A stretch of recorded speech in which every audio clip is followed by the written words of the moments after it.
A arma mais perigosa do Irã não voa, não explode, não carrega uma ogiva. 11 mil quilômetros de trilhos de aço, mais de 16 mil vagões de carga e milhares de toneladas de carga militar se movendo por essas trilhas todos os dias. Componentes de mísseis, combustível sólido, peças de motor, pessoal técnico. Este sistema vascular foi o que tornou o arsenal balístico do Irã indetectável, intocável e imparável por 20 anos.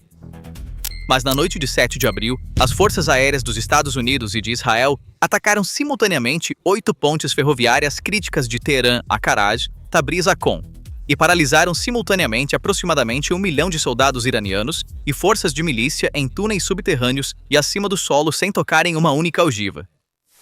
Para compreender a profundidade estratégica desta operação e quanto o Irã perdeu, primeiro é preciso entender como funcionava o sistema de 20 anos do Irã: dispersar, esconder, transportar, lançar. O ciclo de operações de mísseis em 4 fases do IRGC. Um legado da Guerra Fria. Os soviéticos jogaram este jogo com os SS-20s. A Coreia do Norte ainda joga com a série Hwasong. O princípio é simples.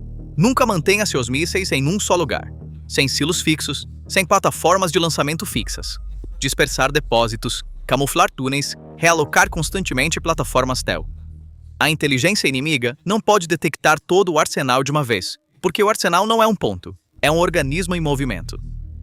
O Irã usou sua ferrovia como o sistema vascular desse organismo, uma rede que excede 11 mil quilômetros, todos convergindo para um único centro, Teherã. Tabriz do Noroeste, Mashhad do Nordeste, Isfahan, Bandar Abbas do Sul, Kermanshah do Oeste. Cada linha se encontra na capital. Uma vantagem logística em tempos de paz, mas uma vulnerabilidade estrutural em tempos de guerra, porque cortar algumas pontes-chave que levam ao centro é suficiente para destruir toda a rede. A coalizão identificou essa vulnerabilidade em 6 semanas e planejou a operação com precisão cirúrgica. Durante semanas, o tráfego ferroviário do Irã foi monitorado usando imagens de satélite, inteligência de sinais e provavelmente dados de fontes terrestres para identificar quais linhas transportavam carga militar, em que horários eram feitos os envios do IRGC e quais pontes eram pontos de estrangulamento insubstituíveis. Da rede de 11 mil quilômetros, apenas 8 pontos foram selecionados, mas esses 8 pontos eram os nós que controlavam a função estratégica de toda a rede. Além disso, o ataque foi planejado em 2 fases. No dia anterior, a logística aérea foi cortada. Aeronaves de transporte e dezenas de helicópteros militares foram destruídos. No dia seguinte, a logística terrestre foi cortada, 2 pernas desativadas consecutivamente. A única opção de transporte restante do IRGC eram comboios de caminhões em rodovias, os veículos mais lentos, mais vulneráveis e mais fáceis de detectar sob vigilância por satélite. Agora vamos ver o que cada um desses 8 pontos transportava e o que significava cortá-los. Linha de Tabriz, a ferrovia mais antiga do Irã conectando ao mundo exterior, operacional desde 1916. Durante a era soviética, 350 carros cruzavam a fronteira diariamente nesta linha, com capacidade de carga anual atingindo 3 milhões e 500 mil toneladas. Hoje, serve como a principal saída da rede de armazenamento noroeste do IRGC. Componentes de mísseis, materiais de combustível sólido e pessoal técnico fluíam por esta artéria. Quando sua ponte foi atingida, todos os depósitos no noroeste foram isolados de Teherã e dos pontos de lançamento. Uma artéria de 110 anos cortada em uma única noite. Cortar esta linha não apenas interrompeu o fluxo de materiais, mas também cortou as conexões logísticas de pelo menos 4 dos 31 comandos provinciais do IRGC no noroeste. Unidades em Tabriz, Urmia e bases circundantes, estima-se que 30 mil a 40 mil pessoas não podem mais ser abastecidas pela rede central de reabastecimento. Linha de Karaj, portal ocidental de Teherã. Este corredor que se abre para a passagem da montanha Alborz conectava os maiores centros de produção de armas do oeste do Irã, a capital, através da linha Teherã-Kermanshah, concluída em 2017. Munições e peças de mísseis das fábricas de Kermanshah eram distribuídas ao longo desta linha. Quando a ponte foi atingida, a linha de reabastecimento militar de Teherã para o oeste foi cortada. E devido à estreiteza geográfica da passagem de Alborz, as rotas alternativas de estrada são extremamente limitadas. A destruição de uma única ponte isolou efetivamente toda a capacidade de produção ocidental da capital. Ponte Kashan Yahya Abad, estrategicamente talvez o golpe mais pesado. Kashan está situada exatamente no centro do Irã, na interseção dos eixos norte-sul e leste-oeste. Logo ao sul fica Isfahan, o coração da indústria de defesa do Irã. Instalações de pesquisa nuclear, fábricas de motores de mísseis, centros de fornecimento técnico do IRGC. Isfahan produz. Mas quando a ponte de Kashan foi destruída, não podia mais mover o que produzia para o norte, para a rede de distribuição. Uma fábrica de armas sem saída, independentemente da sua capacidade de produção, é estrategicamente silenciada. Linha de Qom, o primeiro elo crítico da artéria sul. A ferrovia que se estende ao sul de Qom conecta-se aos portos de Bandar Abbas e Bandar Imam. A mesma linha serve como corredor de implantação para mísseis de defesa costeira que ameaçam o Estreito de Hormuz. Quando esta ponte foi cortada, as posições no sul ficaram sem reabastecimento. Os mísseis permanecem no lugar, mas substituições, materiais de manutenção e rotação de pessoal não podem mais chegar por ferrovia. 4 artérias, 4 funções estratégicas diferentes. E quando todas as 4 foram cortadas simultaneamente, o terceiro anel do ciclo de 20 anos do IRGC, transporte, foi desativado. A cadeia de suprimento de munição militar do Irã operava em 2 camadas, subterrânea e acima do solo. Subterrânea, centenas de túneis e bunkers escavados em montanhas, depósitos de mísseis, estoques de combustível sólido, peças de reposição de motores. Acima do solo, a rede de transporte conectando esses depósitos entre si e aos pontos de lançamento. Ferrovias, aeródromos militares, corredores de rodovias. A coalizão desmantelou sistematicamente a camada acima do solo ao longo de 6 semanas.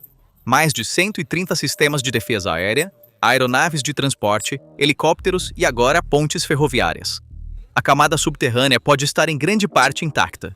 Os túneis ainda estão de pé, a munição dentro ainda existe. Mas, à medida que cada corredor conectando o subterrâneo à superfície é cortado um por um, os depósitos cheios perdem todo o significado estratégico. Um arsenal cheio não é diferente de um arsenal trancado. As forças armadas totais do IRGC, excedendo 500 mil, 190 mil guardas, 350 mil do exército regular, até 600 mil reservas Basij, são uma força massiva no papel. Mas quando as artérias de suprimento que alimentam essa força são cortadas, os números tornam-se insignificantes. E é exatamente aqui que o efeito dominó começa. Um míssil que não pode ser transportado fica em seu depósito. Um míssil preso em um depósito é uma coordenada fixa. Uma coordenada fixa é um ponto detectado pela inteligência de satélite. Um ponto detectado torna-se o próximo alvo da coalizão. Cortar as ferrovias não é uma operação de destruição direta de mísseis, mas indiretamente torna toda a capacidade balística imóvel e indefesa. Na história militar, isso é chamado de interdição, isolamento do campo de batalha. Na tempestade no deserto, a coalizão cortou 40% da rede de transporte do Iraque nas primeiras 72 horas. As unidades iraquianas no sul não foram derrotadas em combate, elas colapsaram logisticamente. A versão aplicada ao Irã em 2026 é uma adaptação muito mais abrangente da mesma doutrina. Mas a dimensão mais inesperada da operação não foi cinética, foi psicológica. Horas antes do ataque, um aviso foi postado na conta em língua persa de Israel. Mantenham-se afastados das linhas ferroviárias. A internet no Irã foi amplamente desligada. A maior parte da população nem sequer viu a mensagem, mas seu efeito foi impressionante. O governador de Mashhad cancelou os serviços. A linha mais movimentada do Irã, que transporta mais de 17 milhões de passageiros anualmente, parou instantaneamente. O IRGC não conseguiu fazer nenhum envio durante essas horas. Eles não sabiam quando a linha seria atingida, apenas sabiam que seria. Sem uma única bomba cair, uma única postagem em mídia social paralisou efetivamente a rede ferroviária do Irã. E aqui entra em cena a camada invisível da situação. Por 20 anos, esses 4 anéis funcionaram. A coalizão enfraqueceu o primeiro anel com inteligência de satélite, quebrou o segundo com bombas anti-bunker, cortou o terceiro com a operação ferroviária. O que resta é o 4º anel, lançamento. O Irã ainda pode lançar. Os mísseis caindo no Golfo são prova disso, mas a direção de sua retaliação é reveladora. Está atingindo não o centro da coalizão, mas a periferia. Retaliando não contra o atacante, mas contra os vizinhos do atacante. Um indicador não de poder de ataque, mas de seus limites, e cada lançamento é o gasto de um míssil que não pode ser substituído. A cadeia de produção está cortada, as rotas de transporte destruídas, as instalações de armazenamento danificadas. A capacidade estratégica do Irã é uma ampulheta que se estreita, ainda fluindo, mas a areia restante está diminuindo. As consequências militares imediatas desta operação estão se apresentando como um ponto de estrangulamento logístico.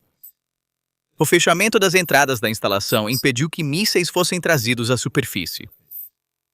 De acordo com o comunicado oficial do CENTCOM, apenas 4 dias após o início da Operação Epic Fury, em 28 de fevereiro até 4 de março, os lançamentos de mísseis balísticos do Irã diminuíram em 86% e os lançamentos de drones de ataque unidirecional diminuíram em 73%.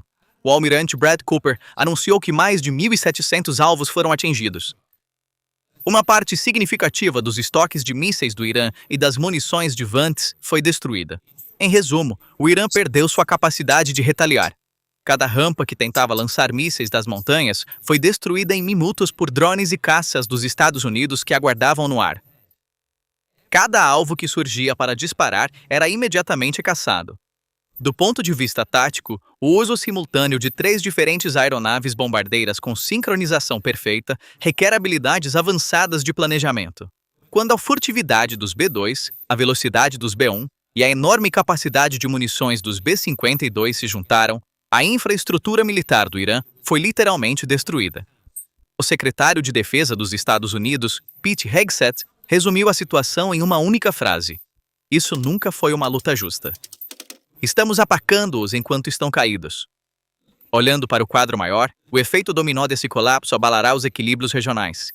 As forças proxy do Irã, que ele chama e financia como o eixo da resistência, estão assistindo horrorizadas enquanto suas principais sedes sofrem danos pesados.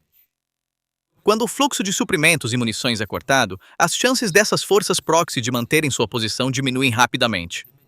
Com o guarda-chuva protetor danificado, as forças proxy serão forçadas a se defenderem sozinhas. Esta situação está desafiando o regime simultaneamente de dentro e de fora. A posição diplomática do Irã na mesa do Oriente Médio enfraqueceu. Os enormes mísseis balísticos que poderia ter trazido para a mesa agora estão inutilmente debaixo das montanhas. Enquanto o regime luta para manter a ilusão de força contra seu próprio povo, terá em grande parte perdido sua capacidade de dissuasão contra seus inimigos externos. Os países vizinhos estão monitorando de perto a neutralização desses sistemas de mísseis, que eles perceberam como uma ameaça por anos. Este processo geopolítico é uma vitória para a assimetria tecnológica e a superioridade de dados sobre estruturas massivas estáticas. A abordagem tradicional de defesa do Irã, baseada em concreto e montanhas, não conseguiu resistir à inteligência por satélite e munições de alta precisão. Enquanto um lado usava flexibilidade tecnológica, inteligência de sinais e alvos dinâmicos, o outro dependia de abrigos construídos em torno de um dogma rígido. Os mísseis JSSM do B-52 quebraram esse dogma, expondo a impotência interna. Para o regime iraniano, retornar à sua antiga estratégia subterrânea neste momento representaria um risco e custos significativos. As montanhas em que se refugiaram já não são escudos que os protegem, mas tornaram-se áreas perigosas que os cercam. O que aconteceu serve como uma lição mostrando como doutrinas inflexíveis podem colapsar na competição entre grandes potências e como esse colapso pode derrotar objetivos estratégicos. As cidades de mísseis subterrâneos do Irã, consideradas o coração de sua projeção de poder, foram transformadas em zonas de desastre estratégico sob pesado bombardeio por B-52. Construídos com bilhões de dólares em investimento e representando o mito de invencibilidade do regime, esses complexos montanhosos desmoronaram metros abaixo do solo, junto com seu pessoal. A Operação Fúria Épica não apenas neutralizou um sistema de armas, mas também relegou a doutrina militar de décadas de Teherã às páginas escuras da história. Vamos fazer uma pausa muito breve em nossa análise para um anúncio muito importante. Caros telespectadores, a página do Facebook que vocês veem na tela agora com 54 mil seguidores é completamente falsa. Iniciamos processos legais contra esta página pirata, que tem roubado e publicado nossos meses de trabalho árduo, nosso arquivo e todos os nossos vídeos. No entanto, agora precisamos da sua ajuda. Pedimos que pause o vídeo e clique no link "Reportar página falsa" que fornecemos na descrição abaixo. Na página que abrir, você pode nos ajudar a parar esse roubo selecionando as opções de propriedade intelectual. A única página oficial do Facebook que temos é a que você vê na tela agora. Os espectadores assistindo na TV podem acessar nossa página real escaneando o código QR na tela com seus telefones. Os espectadores assistindo em seus telefones podem acessar nossa página real clicando no link oficial na seção sobre do nosso canal. Obrigado por nos apoiar nesta causa justa e por nos seguir na nossa página oficial. Agora, vamos continuar nossa análise de onde paramos. Então, o que você acha disso? Compartilhe seus pensamentos nos comentários. Não se esqueça de se inscrever no canal e ativar as notificações para ficar atualizado sobre as novas análises da PPR Global. Obrigado por nos escolher.